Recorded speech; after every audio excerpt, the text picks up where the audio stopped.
Alhamdulillah wassalatu wassalamu ala rasulillah sayyidina wa maulana wa syafi'ina wa zukhrina Muhammad ibni Abdillah wa ala alihi wa sahbihi wa man tabi'ahu wa mawalah. Man ahabba yubsata lahu fi rizqihi, siapa yang mau dilapangkan rezekinya, wa yunsa'alahu fi atharihi, mau dipanjangkan umurnya, falyasil rahimahu, hendaklah dia menyambung tali silaturahim.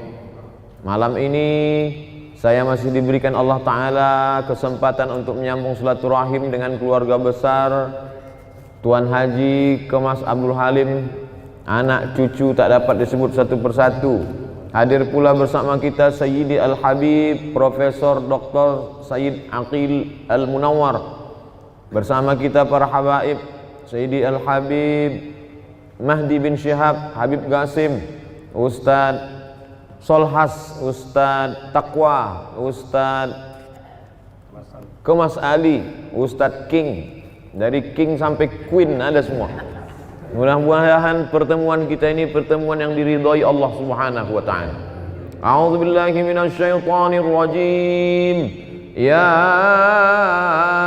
ayyuhalladzina amanu, hai orang-orang yang percaya bahwa sesudah mati ini dia akan hidup lagi. Hai orang-orang yang percaya bahwa ada malaikat.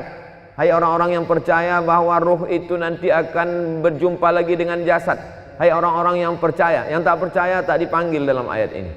Ya ayyuhalladzina amanu, hai orang-orang yang percaya bahwa Allah itu ada.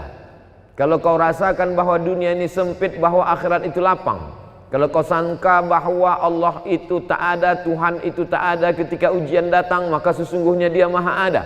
Ya ayyuhalladzina amanu, hai orang-orang yang percaya, ista'inu, minta tolonglah kepada Allah dengan dua cara. Pertama, bis-sabri, dengan sabar. Sabar itu artinya menahan. Makanya dalam hadis dikatakan laisa minna man darabal khudud wa syaqqal juyub.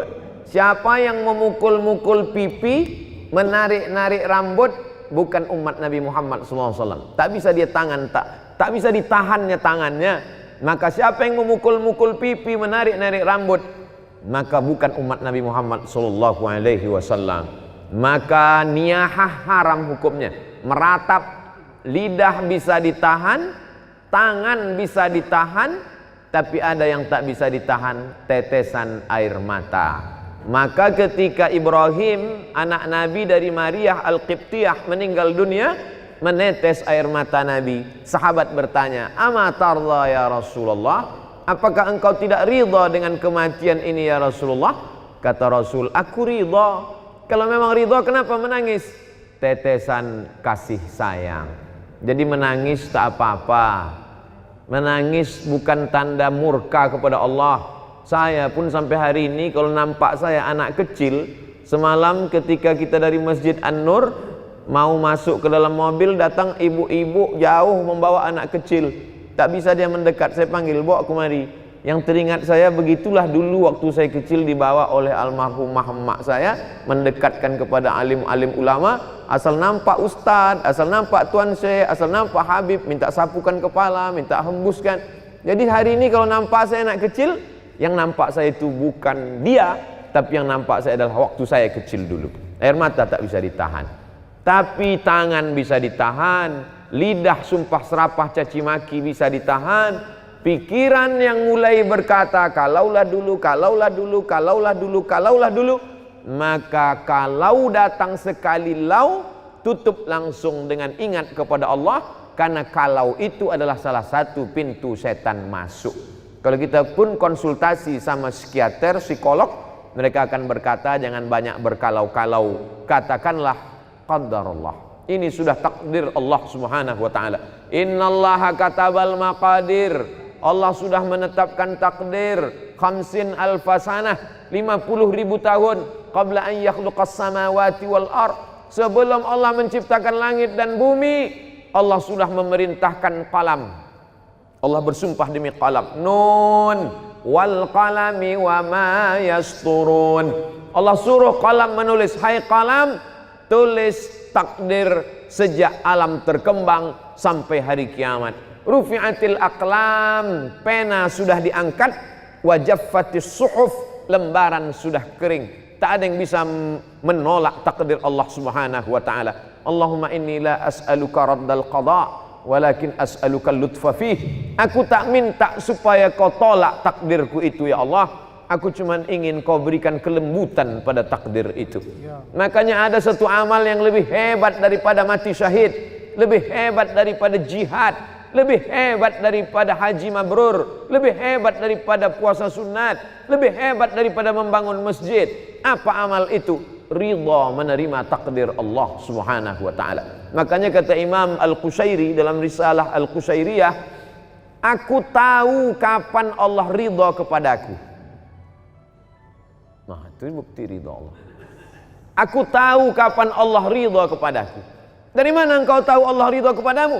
Ketika aku ridha menerima takdir Allah, disitulah aku berarti diridhai Allah Subhanahu wa taala. Setelah penghuni surga itu masuk ke dalam surga, salamun qaulam min rabbir rahim. Apa kata Allah? Salamun alaikum. Masuk kamu ke dalam surga. Tibtum, kamu sudah berbuat baik. Fadkhuluha, masuk kamu ke dalamnya khalidin, kekal selamanya. Setelah mereka mendapatkan kenikmatan surga, jannatin tajri min tahtihal anhar, ada satu yang belum mereka dapatkan. Allah bertanya kepada penghuni surga, madza turidun? Kalian mau apa lagi penghuni surga? Penghuni surga menjawab, ada satu yang kami belum dapat ya Allah. Apa itu? Ridhaka. Orang yang mendapat surga belum tentu dapat ridha Allah, tapi orang yang dapat ridha Allah pasti dapat surga. Makanya di malam-malam Ramadan selalu kita minta, Allahumma inna nas'aluka ridhaka wal jannah wa na'udzubika min sakhatika wan nar. Tapi bercerita tentang ridha ini berceramah aja senang. Judul pengajian malam ini ridha menerima takdir Allah, menggerakkan anak lidah yang senang. Tapi ketika sampai ke kita, beratnya minta ampun. Saya jujur sampai hari ini, meninggal almarhumah emak saya bulan Rajab Maret 2019, sampai hari ini. Dulu saya sangka dengan bergantinya hari, berubahnya musim, zaman bertukar, rasa sakit itu akan hilang. Setelah saya renung-renung, sakitnya itu hanya akan hilang kalau kematian itu datang kepada saya, barulah dia hilang. Jadi apalah yang bisa kita lakukan? Tak ada lain kecuali berserah kepada Allah Subhanahu wa taala. Wasta'inu ya ayyuhalladzina amanu ista'inu bisabri. Yang pertama sabar. Yang kedua wassalah, salat. Berbanyak salat. Salat sunat tarawih sudah, salat witir sudah. Nanti bangun malam salat sunat wudu, habis itu salat sunat taubat. Habis itu sholat sunat tahajud, habis itu sholat sunat hajat, habis itu sholat sunat mutlak. Asal datang luka di hati, datang rindu, datang perih, datang sedih, maka ambil air wudhu. Suatu ketika Sayyidina Abdullah bin Abbas sedang dalam perjalanan, tiba-tiba di belakang dia tengok ada orang penunggang kuda kencang mengejar. Lalu kemudian penunggang kuda itu berhenti tepat di depan dia dan berkata, wahai Abdullah bin Abbas, saudara kandungmu meninggal. Maka Abdullah bin Abbas saat itu turun dan langsung sholat sunat. Orang sehebat Sayyidina Abdullah bin Abbas yang didoakan Nabi, Allahumma faqihhu fid din wa 'allimhu ta'wil, yang saudara Nabi, ayahnya dengan Nabi, berkeluarga langsung bernalir darah mereka satu darah dengan Rasulullah SAW. Tetap juga dia minta tolong dengan sholat sunat. Dengan sholat sunat itu kita sedang berserah diri kepada Allah. Inna sholati wa nusuki wa mahyaya wa mamati lillah. Ya ayyuhalladzina amanu ista'inu bisabri wassalah. Innallaha ma'as sabirin. Kalau kita sabar, ridha, Allah menurunkan kekuatan. Kekuatan ini bukan dari kita. La haula wa la quwata illa billah. Banyak orang melarikan kegundahan hidupnya ke narkoba, ke minuman keras, ke perbuatan yang tak diridhoi Allah.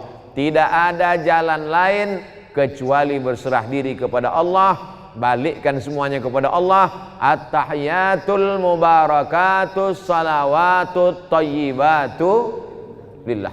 Bukan punya kita. Kita pun nenek moyang kita mengajarkan langkah rezeki, pertemuan, maut bukan punya kita. Macam mana saya bisa bertemu dengan Habib Profesor Dr. Sayyid Aqil Al-Munawwar? Bagaimana saya bisa bertemu dengan keluarga besar Kemas Haji Halim beserta keluarga? Allah mempertemukan.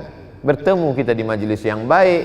2 tahun yang lalu berjumpa, tahun yang lalu karena satu dan hal tak berjumpa, tahun ini diperjumpakan Allah dalam majelis karena Covid, tahun depan kita tak tahu entah apa yang akan terjadi. Maka kita semua sebetulnya dalam kudrat dan iradat Allah Subhanahu wa ta'ala. Kalau kita besarkan Allah dalam hati kita, maka terasa kecil dan hampa dunia ini. Tapi kalau kita besarkan dunia ini, maka kalau dia sudah menguasai hati kita, ketika dia hilang, maka hilanglah kita. Maka Allah Subhanahu wa ta'ala selalu mengajarkan kita, walitukabbirullah, besarkan Allah Subhanahu wa ta'ala. Kalau kau besarkan Allah, maka kecil makhluk ini di matamu. Kalau kau besarkan Allah, tapi kan mengomongnya aja yang enak tuh Pak Ustadz. Makanya kita disuruh mengucapkan afdalu dzikri fa'lam annahu la ilaha illallah. Terbanyak kita sudah dibimbing oleh Habib Mahdi, la ilaha illallah, la ilaha illallah. Apa makna la ilaha? La mahbuba bihaqqin illallah. Tidak ada yang sebenar-benar dicinta kecuali Allah Subhanahu wa taala.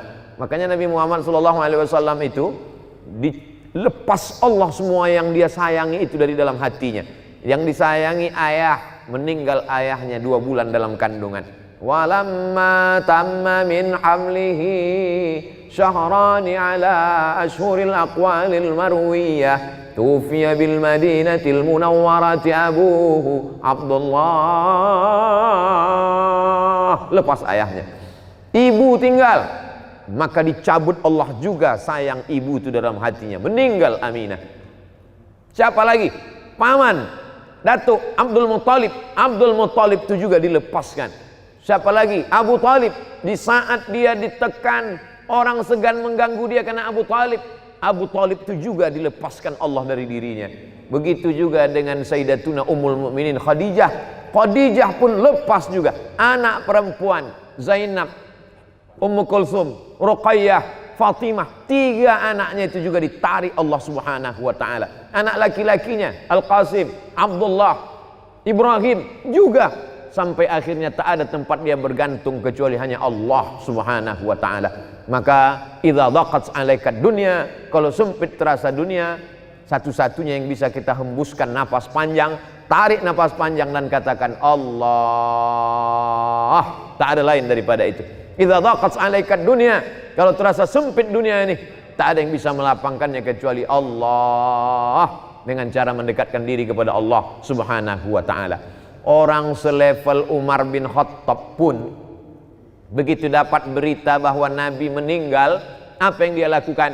Dia cabut pedangnya. Siapa yang mengatakan Muhammad meninggal, ku pancung kepalanya, kata Umar bin Khattab. Lalu kemudian datang Sayyidina Abu Bakar Siddiq. Wa ma Muhammadun illa rasul. Muhammad SAW bukan Tuhan, dia hanya seorang Rasul. Qad khalat min qablihi rusul. Rasul-rasul sebelum dia meninggal, Ibrahim meninggal, Musa meninggal. Afa immata, kalau dia meninggal, au qutila, atau dia dibunuh orang, inqalabtum ala aqabikum, apakah kau akan kembali kepada keyakinanmu yang lama? Mendengar ayat itu dibacakan, jatuh pedang dari tangan Sayyidina Umar ibnul Khattab. Orang yang imannya selevel Umar, yang tak berani digoda setan, tak berani menggodanya pun hilang ayat itu ketika orang terkasih tercinta itu datang. Dicabut Allah Subhanahu wa taala. Saya pun mampu menyampaikan ini. Ustadz enak aja ceramah, kan bukan Ustadz yang mengalami. Betul. Karena bukan saya mengalami, inilah maka saya bisa tausiah. Waktu mak saya meninggal, terdiam saya. Hilang semua ayat-ayat itu, hilang semua hadis-hadis itu. Datanglah sahabat-sahabat menasihati, sabar ya, ditepuk mereka bahu saya, sabar. Ternyata perlahan-lahan macam kopi yang diaduk, lama-lama dia bertenang, tapi namun hilang tetap tidak. Satu-satunya keyakinan saya bahwa sakitnya kehilangan orang tersayang itu hanya akan hilang dengan kita mati. Mati kita, barulah dia akan hilang. Namun dia hilang tidak. Lalu bagaimana cara Ustadz mengatasinya?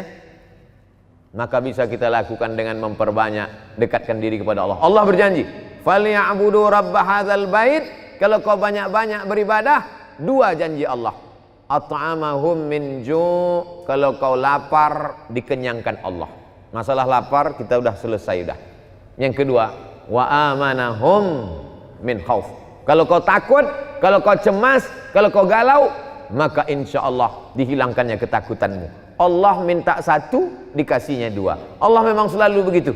Allah cuma minta 1 saja. Falyabudu rabb hadzal bait. Kau hambakan dirimu hanya kepada Allah, kau beribadah hanya kepada Allah, maka kalau kau lakukan itu dikasih Allah 2. Zahir, batin. Apa zahirnya? At'amahum min ju'. Apa batinnya? Wa amanahum min khauf. Penyakit yang diderita orang modern adalah takut sama sedih. Makanya orang yang masuk surga itu digambarkan Allah sifatnya, ala inna awliya Allah la khaufun alaihim walahum yahzanun. Tak ada rasa takut dalam hatinya, tak ada rasa sedih. Apa beda takut dengan sedih? Takut menghadapi masa depan. Apa beda takut dengan sedih? Sedih terhadap masa lalu, sedih terhadap kenangan yang begitu panjang, sedih terhadap kasih sayang yang begitu dilupakan. Takut bagaimana melangkah ke masa depan. Takut dan sedih itu dicabut Allah dari hati orang-orang yang berserah diri kepada Dia. Itulah gunanya kita berserah. Kita tempelkan kening ke lantai, yang tinggi dan mulia hanya Dia. Kita katakan subhana rabbiyal a'la wa bihamdi. Aku tak ada apa-apanya.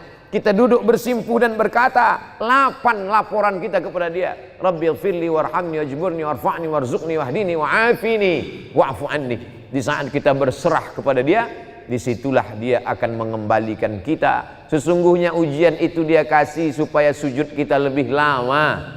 Sesungguhnya ujian itu Dia kirimkan ke kita supaya doa kita lebih khusyuk. Sesungguhnya kesusahan itu Dia datangkan kepada kita. Ada seorang hamba sempat khilaf dan lupa kepada Allah, tapi Allah sayang kepada dia. Dikirimkannya 1, 2, 3 ujian sehingga balik hamba itu mendekat kepada Allah. Andai tidak lupa, tidak lalai kepada Allah, sesungguhnya di balik ujian itu Allah ingin mengangkat derajat. Andai derajat sudah diangkatnya, sesungguhnya orang itu sudah diletakkannya di surga Jannatul Firdaus. Tapi begitu dilihat amalnya kurang, maka sesungguhnya ada amal yang bisa menambah berat itu, yaitu amal sabar. Innama yuwaffas sabiruna ajrahum bighairi hisab. Orang yang sabar itu balasannya bighairi hisab. Tak bisa dihitung dengan alat penghitung apapun. Unlimited, hanya Allah saja yang dapat menghitungnya. Kita lanjutkan ayatnya.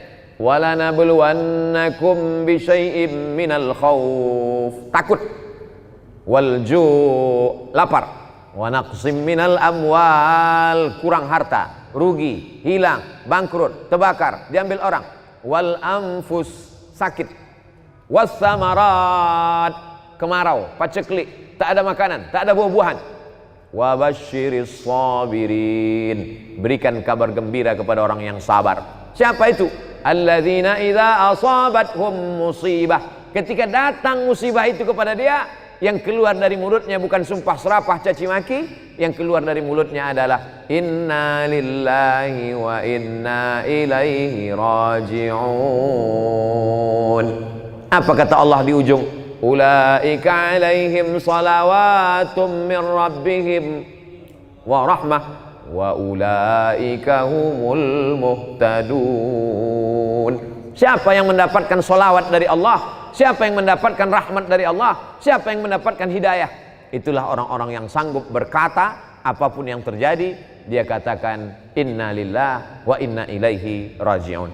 Nah, setelah kita berpindah alam dengan saudara, emak, abang, saudara, tetangga, apa yang bisa kita lakukan hubungan dengan mereka? Seperti yang dilakukan Tuan Haji Alim beserta keluarga. Beliau mengumpulkan orang banyak, para habaib, para profesor, tuan-tuan guru, mengaji, maka sesungguhnya amal ini mengalir. Di antara amal yang mengalir kepada orang yang sudah meninggal dunia, yang pertama, datanglah Sa'ad kepada Nabi, ya Rasulullah, ummi matat, emakku sudah meninggal, afa atasaddaqu anha, apakah kalau aku bersedekah pahalanya sampai ke almarhumah emakku? Kata Nabi, tasaddaq, bersedekahlah Sa'ad. Ayu sadaqatu afdal, apa sedekah yang paling afdal? Kata Nabi, saqiyul ma, memberi air minum.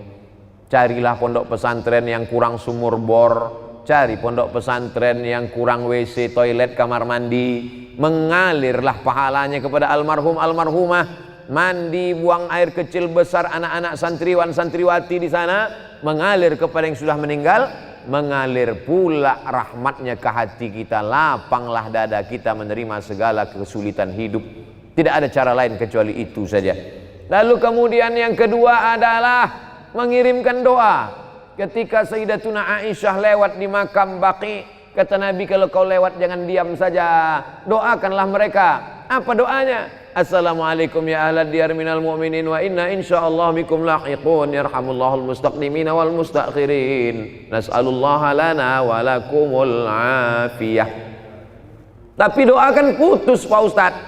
Orang kalau sudah meninggalkan putus. Iza mata ibnu Adam inqata'a amaluhu. Kalau anak Adam sudah meninggal, maka putuslah amalnya. Yang putus itu amal dia. Orang meninggal itu amalnya putus. Itu pun tidak semua amal dia putus. Kata Syekh Muhammad Mutawalli Asy'arawi ketika dia dibantah tentang wali-wali bisa mendoakan orang hidup. Kata Syekh Muhammad Mutawalli Asy'arawi, waktu Nabi Muhammad Isra Mi'raj, dia berjumpa dengan Nabi Musa. Nabi Musa sholat di kuburnya. Nabi Ibrahim jadi makmum mereka sholat di Masjidil Aqsa.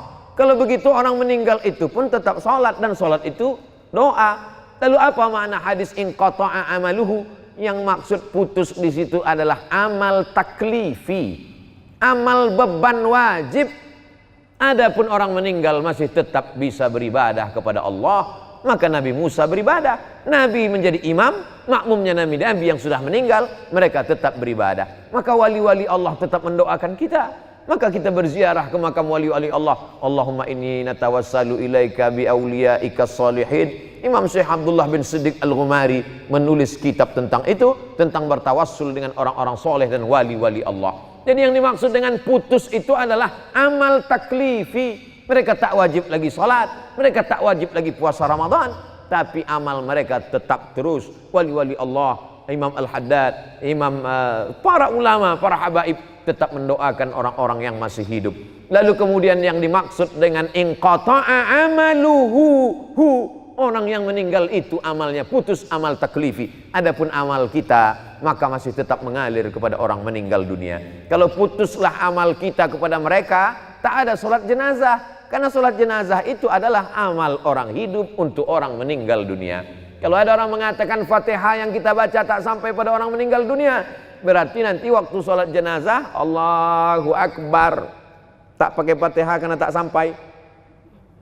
Fatihah dibaca sampai Allahu Akbar, Allahumma salli ala Sayyidina Muhammad wa ala ali Sayyidina Muhammad, sampai Allahu Akbar, Allahumma firlahu warhamhu wa'afihi wa'fu anhu. Maka sesungguhnya doa sampai. Jangan pernah bosan berdoa. Ustadz Somad kalau mendoakan orang tua kapan saja, asal ingat saya, asal teringat wajahnya, saya bacakan Fatihah, Allahumma firlahum warhamhum wa'afihim wa'fu anhum. Kalau kebetulan lapang, baca Yasin. Lebih lapang Ramadan ini, baca khatamkan Al-Quran. Waktu sempit, bacakan Al-Fatihah. Maka sesungguhnya tidak ada halangan kita untuk mendoakan mereka. Yang ketiga yang sampai kepada mereka adalah tahlil. Man halala sab'ina marratan summa ahda sawabahu lil mayyit yantafi'u bihi. Siapa yang bertahlil 70 kali, dihadiahkannya pahalanya untuk orang meninggal dunia, maka orang yang meninggal itu mendapatkan manfaat dari tahlil itu. Kata siapa? Kata Imam Ibnu Taimiyah dalam kitab Majmu' Fatawa. Kenapa Ustadz pakai pendapat Ibnu Taimiyah? Karena murid-murid dia yang mengaku pendapat, memakai pendapat dia yang mengatakan tak sampai. Padahal mereka sendiri mengatakan sampai. Imam Ibnu Qayyim Al-Jauziyah dalam kitab Ar-Ruh mengatakan sampai tahlil, sampai bacaan Al-Quran kepada orang yang meninggal dunia. Maka malam bacakan tasbih, bacakan tahmid, bacakan tahlil. Allahumma ausil sawaba ma qara'nahu wa ma sabbahnahu wa ma kabbarnahu wa ma halalnahu. Sampaikanlah tasbih, tahmid dan takbirku pada almarhumah emakku, pada almarhum ayahku, kepada almarhumah almarhum keluarga kami. Maka sesungguhnya hubungan kita tak pernah putus kepada mereka. Kenapa Ustadz Somad tak pernah bosan menyampaikan itu dalam ceramah-ceramah? Supaya ketika aku mati nanti jamaah dari Palembang pun tetap mengirimkan itu kepadaku. Kalau dikirim nyampe empek Pak Ustaz, sampai. Sedekah, sedangkan air putih sampai, apalagi makanan, maka tentulah dia sampai. Maka tasbih, tahmid, tahlil sampai. Nabi lewat di suatu makam, diambilnya pelepah korma, fasyaqahu nisfain, dibelahnya menjadi dua, kemudian ditancapkannya. Sahabat heran, apa yang kau lakukan ini ya Rasulullah? Kata Nabi, la'allallaha an yukhaffifa 'adzabahuma ma lam yaybasa. Semoga selama pelepah korma ini basah, maka bermanfaatlah sampai ke bawah. Apa kata Imam Nawawi dalam kitab Al-Majmu'? Apa ada Imam Nawawi dalam kitab Al-Minhaj Syarah Sahih Muslim Ibn Al-Hajjaj? Kalau tasbih pelepah korma saja sampai, apalagi bacaan Quran orang beriman. Jadi kalau ada orang mengatakan itu doa Abdul Somad dengan bacaan Fatihah dia itu tak sampai, berarti dia seolah-olah sama dengan mengatakan saya ini lebih buruk daripada pelepah korma lagi. Tak sampai pula bacaan kita. Maka ini semuanya dalil-dalil. Sudah kita sebutkan ayatnya, dalilnya, ungkapan ulama, tak juga dia percaya. Kalau ada orang yang mengajak saya berdebat, sudah saya sebutkan, saya tak dapat membuktikan sampai atau tak sampai. Hanya bercerita argumen saja. Kalau dia tetap menantang juga, tak ada cara lain kecuali meminta nama lengkapnya. Nanti kalau dia meninggal kita kirim. Kalau tak sampai cepat-cepat kasih kabar. Itu sajalah lagi cara untuk mengatasi orang-orang yang tak percaya. Sedekah sampai, doa sampai, tahlil sampai, apalagi bacaan Quran sampai. Tadi udah kita baca Yasin di Masjid Al-Falah. Sampai kemari kul huwallah 3 kali. Kenapa kul huwallah 3 kali? Innaha la ta'dilu sulusal Quran. Satu kul huwallah sama dengan sepertiga Quran. Kita baca 3 kali seolah-olah macam khatam Al-Quran. Lalu kemudian kenapa kita baca Qul a'udzu falaq dengan Qul a'udzu binnas?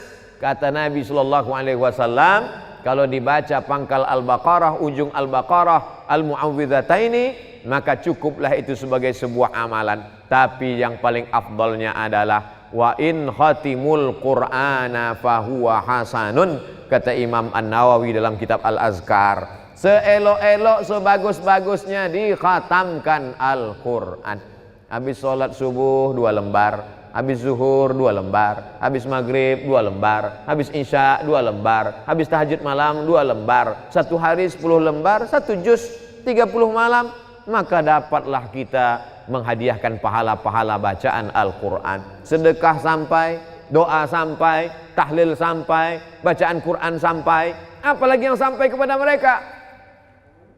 Ibadah kurban, Nabi memotong kurban, Allahumma hadza an Muhammad wa ali Muhammad sallallahu alaihi wasallam.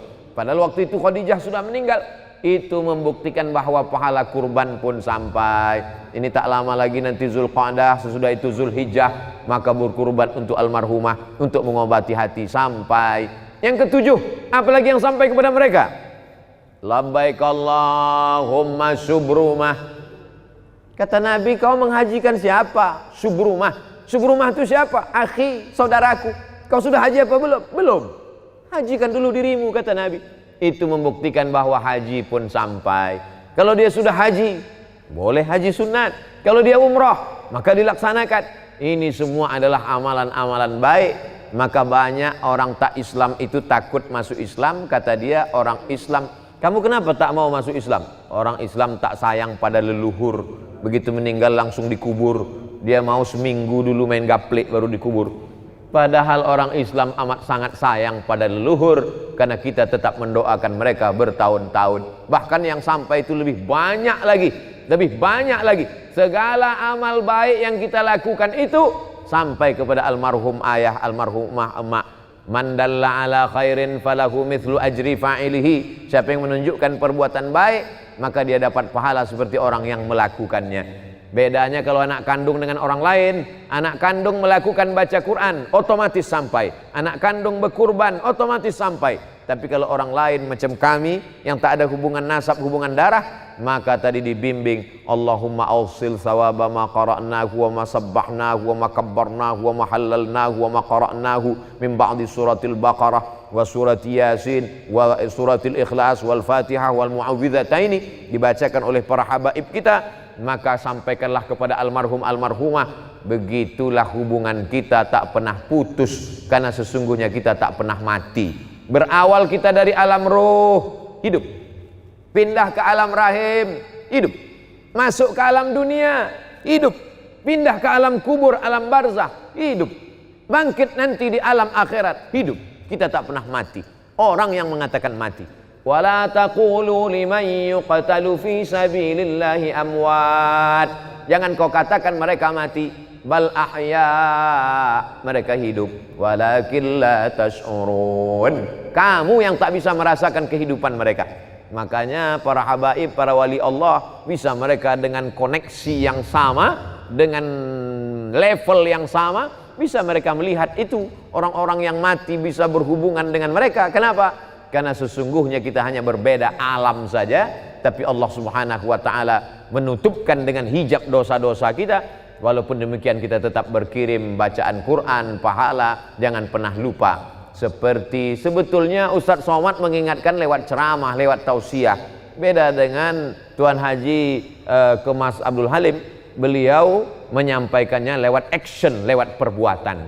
Tiap tahun beliau adakan haul, beliau sedang mengajarkan kepada masyarakat Palembang, Sumatera Selatan, Indonesia, karena video ini ditonton di mana orang berada. Tausiah saya 2 tahun yang lalu masih ada di YouTube, bahwa beginilah cara berbakti kepada orang tua yang sudah meninggal dunia. Hari ini banyak kita melihat orang menyepelekan, masih hidup pun orang tuanya diletakkannya di panti jompo. Begitu juga dengan anak yang tak berbakti kepada orang tua, melakukan perbuatan yang dilakukannya itu adalah akan menjadikan hidupnya bergelimang air mata, tak pernah menempuh kebahagiaan. Ada satu dosa yang dibalas Allah di dunia dan di akhirat tetap dapat. Jangan heran kita kalau ada orang pecandu narkoba di dunia hidupnya tenang. Jangan heran kita kalau lihat ada orang pemabuk pezina di hidupnya di dunia tenang. Tapi ada satu dosa di dunia dapat, di akhirat dapat. Apa itu? Durhaka kepada orang tua. Maka orang yang melawan orang tua di dunia dia tak akan pernah mencium kebahagiaan. Di akhirat nanti. Jadi kalau ada orang durhaka di dunia susah Pak Ustadz, ya. Di akhirat nanti dapat lagi. Betul. Kenapa sudah di dunia dapat, di akhirat dapat lagi? Di dunia itu baru DP-nya aja. Nanti di akhirat barulah dia dapat lengkap fullnya. Maka kalau mau hidup bahagia, berbaktilah kepada orang tua. Haji Alim sudah menunjukkan itu kepada kita. Bertahun-tahun sudah meninggal almarhum. Dan cerita tentang beliau selalu saya bawa kemanapun menasihati anak-anak di sekolah. Saya pernah ceramah kepada orang di Palembang. Diberikan Allah kenikmatan hidup dunia, diberikan umur panjang. Kenapa? Karena bakti kepada seorang ibu. Dan pulang 2 tahun yang lalu, itu pula memotivasi saya. Saya buatkan yayasan almarhumah, saya bagi paket sembako setiap bulan, bahkan duit hasil dari ceramah YouTube itu pun saya bagikan. Untuk apa? Untuk mengajak jamaah supaya kita jangan sampai menjadi orang yang melakukan ala adullukum ala akbaril kabair. Maukah kamu kutunjukkan dosa terbesar di antara yang besar? Apa itu ya Rasulullah? Al-isyraku billah, syirik. Insya Allah kita tak syirik lagi. Yang kita khawatir yang kedua ini, uququl walidain, durhaka kepada orang tua. Orang yang banyak ibadahnya, banyak solatnya, banyak zikirnya, maka na'udzubillah la yadkhulul jannah, tak masuk surga. Qati'ur rahim, orang yang memutus tali silaturahim. Hidup ini singkat. Macam berjalan panjang, karena panas terik benaung di bawah kayu yang rindang, sementara matahari redup teduh. Setelah teduh perjalanan pun dilanjutkan. Perjalanan ini panjang. Waktu lelah, letih, panas, berhenti sejenak di bawah pohon yang rindang. Waktu berhenti di bawah pohon rindang itu jumpa dengan Habib Mahdi, jumpa dengan Ustadz Taqwa, jumpa dengan Sayyidi Profesor Dr. Sayyid Aqil Al-Munawwar, jumpa dengan Haji Alim. Ini sedang di bawah pohon rindang sejenak, sementara matahari redup. Nanti matahari redup, perjalanan pun akan berlanjut. Tak siapa yang lebih dulu di antara kita, tapi andai kematian itu lebih dulu ke saya, maka saya tak pernah bersedih. Kenapa? Karena semua orang Palembang pasti akan mengirimkan Fatihah, tahlil dan doa untuk saya. Saya yakin itu. Saya WA dengan Ustadz Taqwa, saya bilang kalau saya meninggal di Pekanbaru, antum jangan datang, saya bilang. Dia tanya, kenapa? Karena tanganku tak bisa menghapus air matamu. Kita ini tidak tahu. Kalaulah kematian itu datangnya setelah sakit, betapa banyak orang sehat mati mendadak. Lalu yang paling baik itu apa? Bersiap-siap. Saya kalau tidur malam, saat mengatakan Bismika Allahumma ahya wa amut, saya sudah siap bahwa nanti kalau buka mata, pertanyaannya marrab buka. Tiba-tiba saya buka besok, Oh, belum lagi, masih ada jadwal ceramah. Sehingga kalau kita tarawih malam ini seolah-olah ini tarawih terakhir. Sehingga seolah-olah kalau kita berjumpa kita akan tetap semangat. Kenapa? Karena ini pertemuan terakhir. Sehingga kalau kita bersilaturahim dengan kawan-kawan kita akan semangat. Kenapa? Kita anggap itu pertemuan terakhir. Bahwa besok pagi masih hidup berarti bonus. Begitulah setiap hari. Itu akan membangkitkan semangat kita untuk tetap beramal. Sallu salatal muwaddi'. Salatlah engkau seakan-akan salat terakhir, puasalah seakan-akan puasa terakhir, bersilaturahimlah seakan-akan silaturahim terakhir. Itu membangkitkan kita terus bersemangat. Mengingat mati bukan kita kehilangan etos kerja. Mengingat mati bukan berarti berputus asa. Dengan mengingat mati justru kita makin semangat untuk beramal soleh. Itulah yang dapat saya sampaikan pada kesempatan yang baik dan mulia ini. Lebih kurang 40 menit kebersamaan kita bernilai amal soleh. Aqulu qawli hadza astaghfirullah li wa lakum. A'tadir ala kulli taqsir. Tak layak saya bicara di depan guru-guru kita, habaib kita semua. Allah memaafkan silap salah saya. Wassalamualaikum warahmatullahi wabarakatuh.